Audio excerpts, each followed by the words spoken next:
Hey guys, so for October we've got witches, ghosts, vampires, and serial killers with a sprinkle of cowboys and Bridgerton vibes. So let's go. So the first book I read in October was Accomplice to the Villain. It's the third book from Apprentice to the Villain. Apprentice to the Villain was my favorite the other month. This could technically be all Halloween-y with all the beheading and chopping off hands and them living in the forest. But since this is the first book that popped up on my Libby app this month, I read it first. I love the romance in the first book, more like lack of romance. But through each book, I was taking it less and less seriously. The first book had some playfulness, but there was a little bit more conflict. So I thought it was going to be more and more intense, but it was actually the opposite. It became more about the comedy, less about the conflict. With barely any conflict in this third book, it was a book more about comedy, sarcasm, flirting, tension, which sounds like an awesome book, right? But it just made it feel more juvenile. I couldn't take it seriously anymore. When any type of bad guy shows up, I'm not even stressed anymore. I'm just like,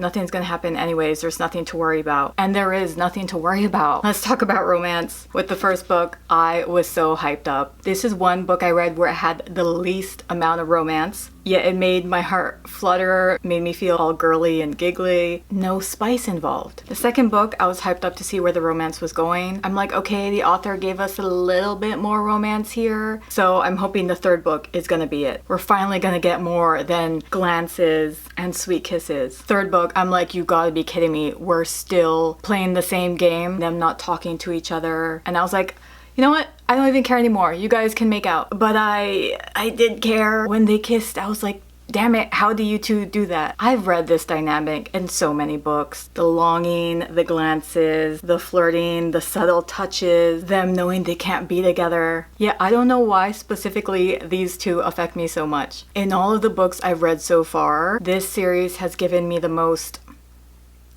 for lack of a better word, blue balls. This is the #1 book in sexual frustration. Number 2 I want to say is Accomplice. I was like, are you guys gonna do it already? So when we finally get it after 3 books, I'm like, you gotta be kidding me.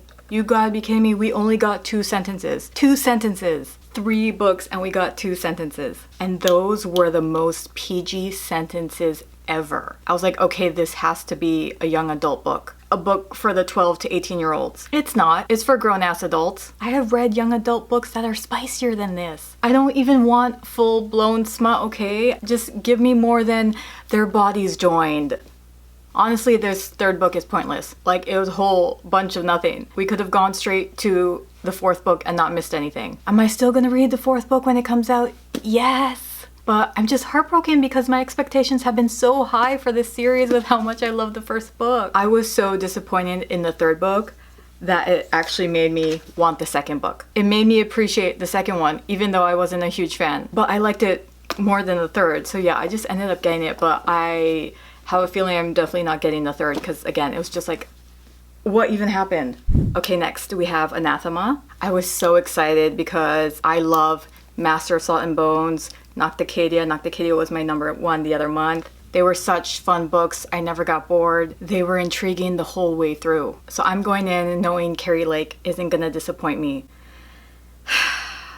So let's set the scene. We have a dark, small, creepy village. There's this archway that leads to the woods where no one can enter, and anyone who's entered has never come out. In this village, girls are either forced into marriage or they become a red veil, basically like a nun who have their tongues chopped off for a vow of silence. We have the FMC Mavith. She lives in the attic with her sister Alicia. These girls are being set up to marry these creepy ass men. A lot of time in this book is spent trying to figure out how to run away from being forced to marry creepy men. Should they just risk it and run into the woods where they could be killed and eaten by monsters, or do they get their tongues chopped off and join the Red Veil? Now our MMC is Zavander. He lives in another continent, where magic exists. People don't get burned at the stake here. I'm not going to give you Zavander's whole backstory because it's a fun backstory for you to find out. Let's just say he's cursed. He's the king's assassin, strongest in all of the land, and he's been sent to Mavith. So he's in her bedroom while she's sleeping. He walks up to her, ready to kill her, and then I'm not gonna tell you. Sounds like a good book, right? I'm halfway through this book and still nothing is intriguing me. Things have obviously happened, but it still feels like nothing has happened. This book hasn't captured my attention like her other books have. Things consistently flow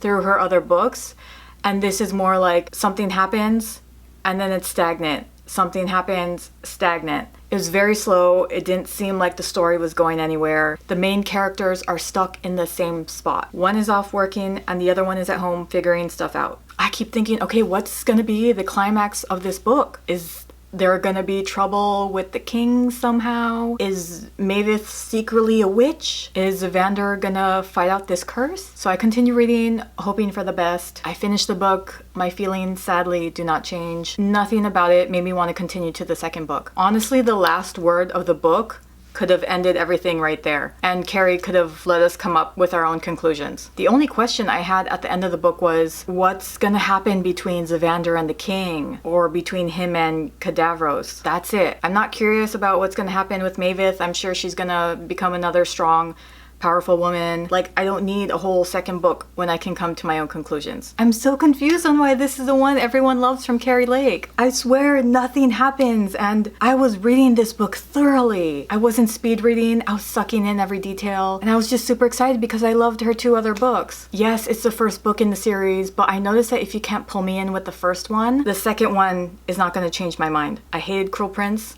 Still decided to read the second one, thinking it would get better. It didn't. Wasn't a fan of House of Bane and Blood. Didn't feel the need to read the second one, but I still did, and it was worse than the first one. I think I'm gonna slowly phase out of my I need to read every single book in a series phase. I just noticed that it's not worth it. Okay, for the next 3 books, I go in with the Broken Bloodline series. I swear, just from like the first 3 chapters, I'm like, okay, is this gonna be like Nocticadia? Nocticadia also has a hot professor. He's got those thick, veiny forearms, loves rolling up his sleeves to show them off. He's also not a nice professor. He's very closed off and morally gray. And then throw in some blood of Hercules. You got the girl who was bullied hard in high school, but she has no idea how strong she is and her power potential. Den of Vipers, 4 guys, 1 girl. That's all I need to say. A little sprinkle of Twilight, not even because the main characters are vampires, but there's this group called the Order, and they really remind me of the Volturi. They're a group who watches from afar. They do not interfere though. So for the first book, Forged in Blood, we start with the FMC Ophelia. She was harshly bullied in high school, and now that she's starting college, she's hoping she can start fresh. She's only on her 3rd day of school when she hears a girl shrieking. She runs to the corner, finds her, and then there's this boy holding up the girl by her neck, and 2 other boys are watching. Ophelia yells at them, hey, get off her.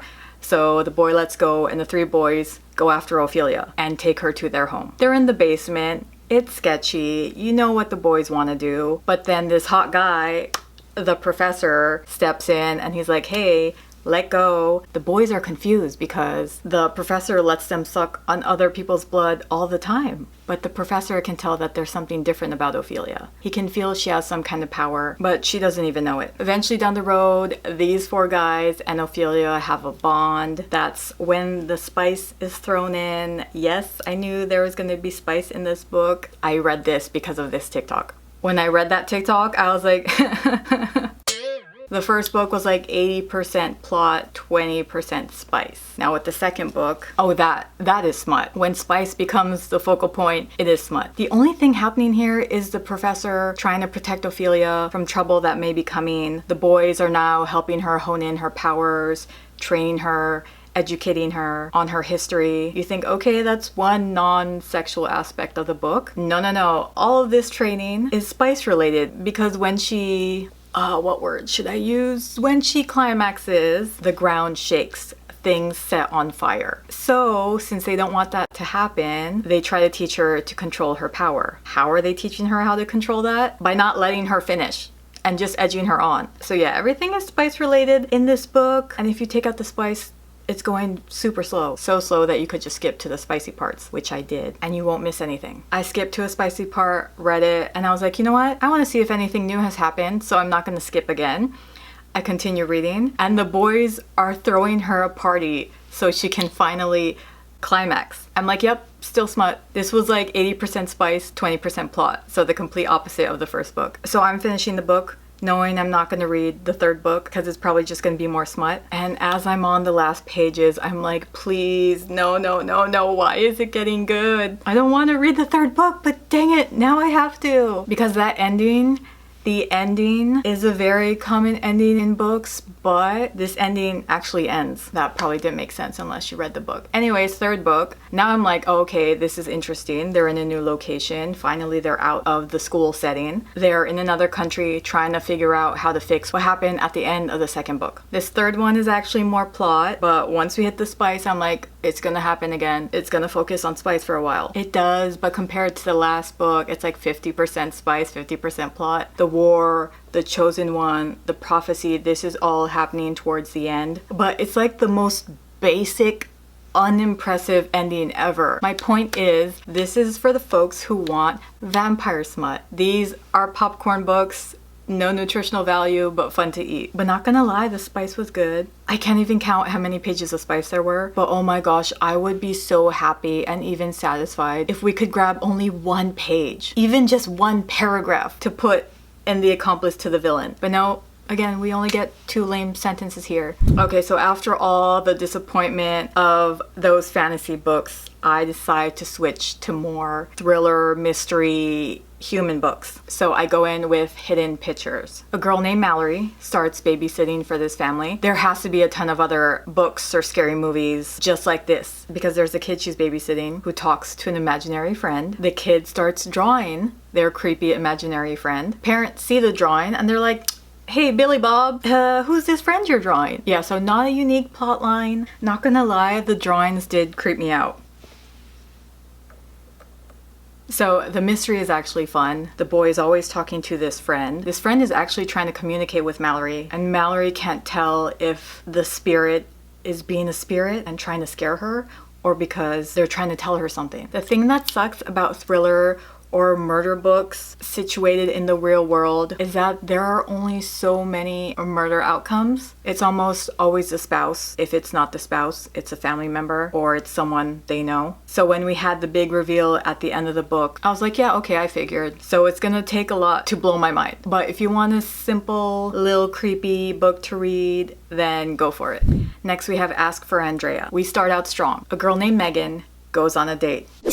Murdered. I was like, okay, yay, this is fun. We just jump straight into it. I've never read a book where a girl gets murdered and we continue to have her POV after she's murdered. Second chapter, girl named Brescia, murdered, same guy. Third chapter, girl named Sky, you guessed it, murdered by the same guy. I'm like, damn, is every chapter gonna be about every single person this serial killer murdered? But no, these are the 3 girls we focus on: Megan, Brescia, and Sky. So we got the serial killer who kind of looks like Chris Hemsworth. He does a lot of online dating, goes on the dates, drugs the women, and then murders them. But what made this book fun is that these girls are dead, but we're getting their perspectives after they've been murdered. They haven't crossed over yet. So are these girls gonna haunt this guy? Are they gonna kill him? Is all gonna be right with the world and he goes to prison? Or is he just gonna be doing this for the rest of his life and get away with it? I could tell you the entire book in like 3 minutes, because again, there are only like 3 different outcomes that could happen. And that's why I like fantasy, because the options are endless, but this was still a fun book. Okay, Hemlock.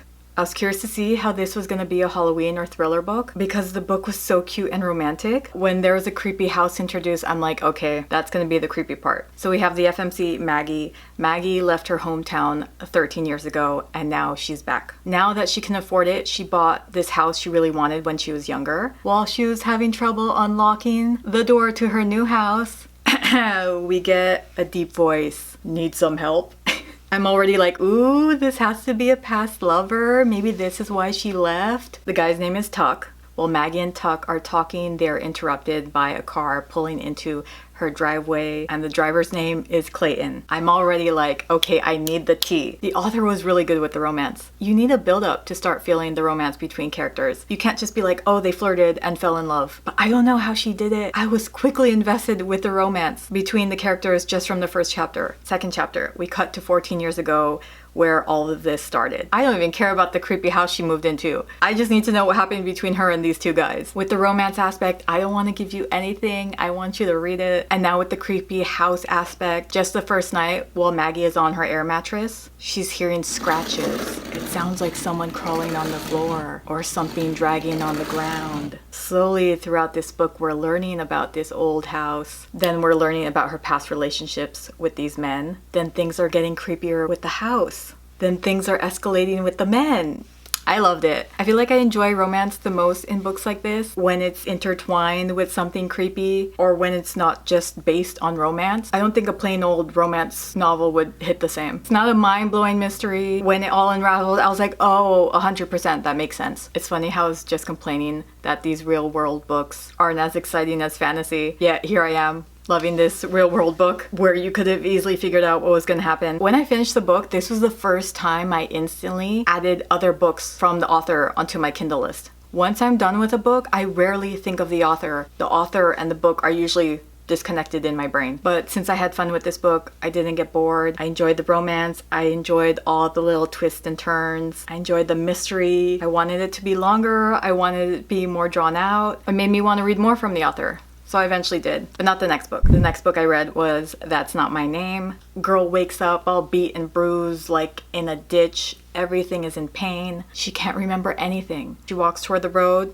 A cop sees her, brings her into the station. Her dad comes in frantic looking for her. She doesn't recognize him, but then again, she doesn't remember anything. I'm so curious these first few chapters because I'm like, there's something sketchy about her dad, but he checks out because he has her birth certificate, social security card. He has pictures of her with her when she was younger and pictures of her older. So he seems legit. Then the next POV we have is this boy named Drew. His girlfriend Lola has been missing for 6 weeks. But being the boyfriend, it seems like the town and the police want to put all the blame on him and arrest him just to get it over with and wipe their hands clean. Drew is still trying to find Lola, and he's just frustrated that no one seems to care as much as him. So I'm like, okay, this mystery girl who woke up in a ditch in another city is probably Lola, right? But Lola's mom and dad are together in this town where Drew lives, but that guy who picked her up at the station is her dad, so maybe that's her biological dad, yet she doesn't recognize anything about him. But she's been missing for 6 weeks, so has she been trapped with her kidnapper dad this whole time? I'm creating so many scenarios in my head. Or is the girl who's missing not Lola, and she's also been kidnapped by this guy? And if this is a different girl entirely, how is this gonna all fit in together? So around 70% into this book, we get a little clue of what could have happened. Then the intrigue dies because again, you're like, okay, there's only 2 or 3 scenarios that could happen. But I will say though, when everything came together at the end, I was like, that never crossed my mind. I'm very sure that scenario has crossed a ton of other people's minds, especially people who love watching true crime stuff. My sister loves watching true crime, so I bet she would have called it fast. But it was a good book. And see, even though I liked it, I wasn't eager enough to look through the author's other books like I was with Hemlock. And speaking of that author, next I read Do Not Open from her. There was no specific reason I chose this. I just clicked on another book of hers. And again, this is why I trust TikTok recommendations, because I chose this on my own. And this book was not it. I can tell you the entire book in 5 sentences, and I'm going to do it. So, spoiler, a book author named Mari, is kidnapped by her #1 fan. He keeps her locked away in his basement because he wants her to start writing again. She kind of fell off the wagon and stopped writing when she lost her son and her husband. She tries to escape multiple times and fails. She eventually finds her phone and calls 911 and texts her best friend the name of the kidnapper. Kidnapper throws her in the trunk to kill her, but her bestie and her husband cop find her. The end. You want a creepy stalker who's obsessed with an author vibes? Just read Haunting Adeline. Huckleberry Hill. This was not going to be on the book for this month, but it was available on Libby, so it was a nice breather. 2 words. Cowboy smut. Just look at that cover. Come on. So Haley, a small town girl from Idaho, lives in New York with her sister and her best friends. She just broke off her engagement and she has a few weeks off because she was going to go to Italy with her fiance. She decides to go back home to Idaho instead. She meets this hot cowboy / motorcycle man. Their meet cute was cute, so I'm not gonna spoil it. It's literally the first page of the book, but that's pretty much it. Small town girl runs back home, falls in love, lots of cowboy spice. The end. Nice, happy book. Even though I thought it was cute, I don't really care to read the next book about her sister, but it was a good break in between the thriller mystery books.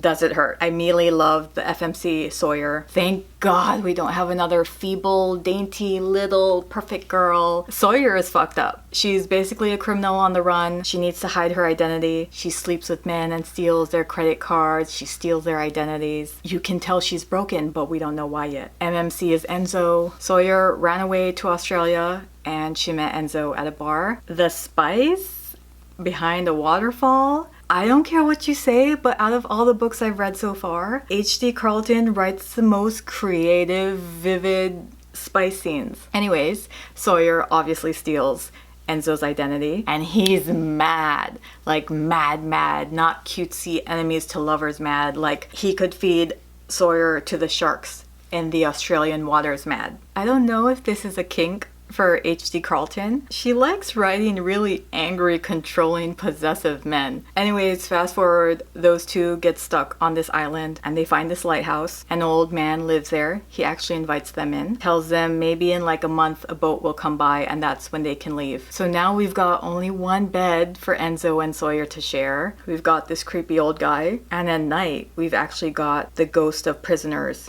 banging on the floors and doors of this lighthouse. So not a lot going on. It does get pretty boring with books where people are stranded somewhere for a while, but I will say it's different. I kind of expected more though. It's a book I'll probably forget. Definitely won't forget Haunting and Hunting Adeline, but I don't know if that's a good thing. Next we have Forsaken. We have Thad, the book writer, Rachel, his pregnant wife, and their daughter Ashley. We have three main POVs, Thad, Rachel, and Thad's book. We're getting snippets of Thad's new book, The Rise of the Witch, which is about a witch trial. So Thad needs to fly off to New York because new book equals new contract and possibly a film deal. When he leaves, we start getting the creepy stuff happening at home. At home, their entire lawn is suddenly dead. Their big tree is dead. The neighbors' lawns are fine though, but there's smell of rot and decay. Then we start getting something crawling in the wall and under the beds. Now on Thad's end, he has his meeting and afterwards he goes to a bar and gets drunk. This young girl starts hitting on him and he's like, why does she seem so familiar? They're fooling around and he starts hearing her in his mind. Bring me the box, my precious box. He wakes up in his hotel room. He's like, okay, that had to have been a dream. It obviously wasn't. She's still asking for this box when she calls him the next day. So that's what Thad's side mostly consists of. Finding this box and all the little creepy things that follow him. Overall, I'm not a huge fan. This book just dragged on. Mom's POV isn't all that exciting. Things slowly get worse at home, but it's basically them just running around the house the whole time. Dad's is boring too. This creepy girl just bothering him about the box and his journey looking for it. We obviously had his book he wrote merge into their story too. But that's it. The other mystery books I read this month kept me on my toes. This wasn't a page turner. I felt more annoyed. Like, can we hurry up and get somewhere? Is it because I've read a bunch of mystery thrillers this month and I'm just over it? But even with the book before this, there were boring chapters, but I was still curious to see where the book was heading. Anyways, at the end, when we got the whole reason why and how this chaos started, I was like, okay, that's a fun reason, mystery solved. But this book wasn't it. Okay, last but not least, while I was on Barnes & Noble ordering Bonds of Hercules, I saw this book cover and was like, that's gorgeous. I must read it. Sorry, it's the least Halloween-y book, but I was just so curious. Okay, so Beautiful Things. I was like, oh, this is very Bridgerton coded in the 1800s Regency or Georgian era. I was never into a series or movies in that time era except for Bridgerton and probably like Pride and Prejudice. So we start out with FMC Rosalie. She's on a carriage on the way to see the Duchess. Carriage breaks down. She decides to walk instead. She ends up in a pub to wait for her luggage. Creepy old man starts hitting on her. Then tall, dark and handsome Burke comes in and saves her. And he's like, hey, I can give you a ride to Alcott Hall where the Duchess lives. I'm like, okay, bam, there's her love interest. They get to Alcott Hall and he introduces her to his two friends. Burke's best friend, Renly, steps in. If she thought the others were handsome, this man was, words failed her. I'm shocked, okay, because usually the most beautiful man, the most handsome man is not the curly-haired blonde guy. Then we are introduced to James. He's the one who's always busy working. He's basically got that stick up his ass vibe. He's the Duchess's second son, but he works behind the scene because his brother, the Duke, is the one who's being lazy, partying. He's basically useless, so James steps in all the time. So after all the introductions, I'm like, oh my gosh, she's gonna fall in love with these three men, isn't she? With each man, there's intoxicating scents, breath catching, heart fluttering, eyes meeting, flushed cheeks, molten cores. Every time you think she's into one guy, the other guy steps in and you're like, okay, he makes sense too. And then you forget about the third guy, and when he steps in and she starts swooning for him all over again, I'm like, seriously, dude, pick one. You get one man. You got one wife! This is the way the world works! Why? I don't know. Think of Kate in Bridgerton and think that all three brothers are madly in love with Kate, and Kate's madly in love with all three of them. Not just Anthony. You're like, duh, Kate's gonna get with Anthony, but then she starts getting into Benedict too, and then Colin. So you're like, how is this gonna pan out? But that's the reason this book intrigues me, because every time there's a book with one girl and multiple guys, it's like pure lust. The book's focused on spice, not love. This is focused on love and romance. And that's where I'm leaving it. If I had to suffer to figure out where this book was gonna end, then I can't tell you. It sucks because I want this book so bad because of the cover, but the story isn't worth it. I don't think there's any 19th century Britain book or show that will beat my love for Bridgerton season 2. So I think this might be my first and last book series like this. I thought I was good with the first book, but the ending got me again, and I was like, oh, why? I need to know what happens next. And I'm gonna save that for November. Let's go on to rating some books. I'm only gonna rate the 7 thriller mystery books because these 7 are just mumbo jumbo. Cowboys, vampires, and bears, oh my. Case of number 7, my least favorite was Do Not Open. Again, that's the author who gets kidnapped by her number 1 fan. 6 is Forsaken. 5, Does It Hurt? 4, Ask for Andrea. Number 3, That's Not My Name. Number 2, Hidden Pictures. And number 1, Hemlock. These top 2 are the only ones where I got a little bit of a creep, but I want full-blown scary and creepy for next Halloween. Those are all the books I read in October. I hope you guys enjoyed the video, and I'll see you in the next one.